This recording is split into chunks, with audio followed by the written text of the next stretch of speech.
on News 4 New York.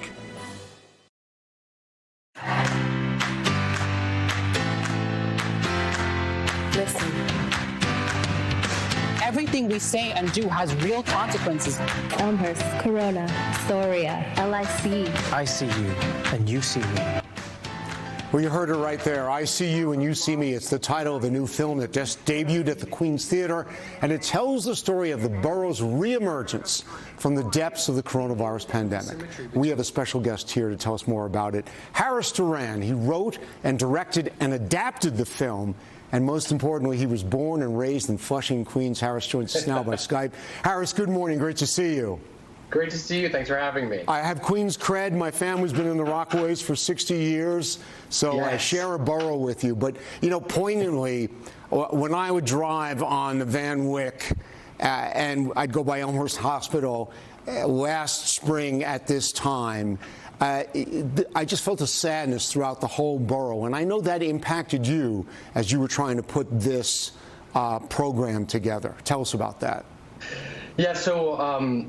you know, what we were going through in this country was, you know, in Queens, it was the epicenter of the epicenter. And so this film, you know, tells stories of people living in Queens during the pandemic, during the epicenter of the epicenter, and gets a peek into the windows of people's lives to see what people were doing, the different experiences they were having, and how all those different experiences together were a collective experience that we all were going through. Yeah, and you said that when you were trying to put this together, it was almost like the marriage of theater and movies, because you really couldn't do either one totally. That's right. That's right. It's because I'm a filmmaker, but my background is also theater. I was trying to figure out how to merge these two worlds, because this is for Queens Theater, and so I wanted it to feel like a theater piece, but you would have to do it on film. And so we had to do a lot of magic to make that happen, and I think what we ended up with, I'm really proud of. Tell us about some of the stories in this piece that we see. We saw a little bit of it at the top, but what were people saying, and how did it impact you as you were just hearing these things and putting them together?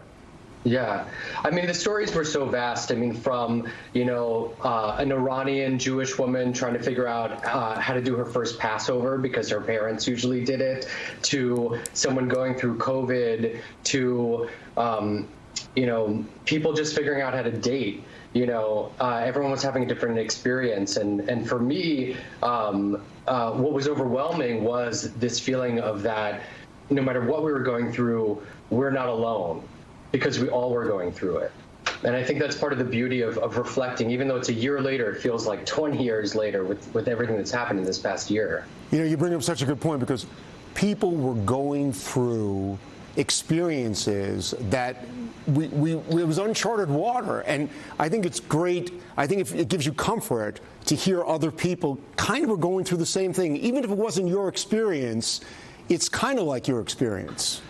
100%. I mean, I think that's the beauty of what this film does, is this peek into people's apartments, you know, because some people, you know, spent the pandemic alone. Some people spent it with a lot of children, and these were very different experiences, and were, you know, chaotic and emotional and life-changing in very different ways. And to see those different ways lined up next to each other, I think is really cathartic. It was interesting to watch. I'm sorry, Harris. I was saying it was interesting to see the people in their home setting, but also very poignant to see them on stage at Queen's Theater too, because theater has been so endangered by this. Right. I mean, the way that we were able to film it was in this very different ways, where we were able to go into Queen's Theater, which has 3 beautiful theaters, and film some of the actors, where it's basically just me and my cinematographer in basically hazmat suits, just filming people at a distance back in August, and then other people filming over Skype or social distance, and you know, together, all of that, you know, the texture of the film ends up coming through with the diversity of how we filmed it. Now, okay, so I hope we've gotten people's interest up. How can you check it out for yourself?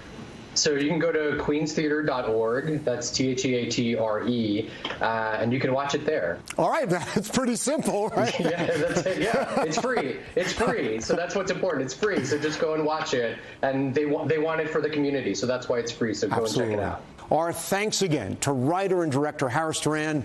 Now let's go back to you.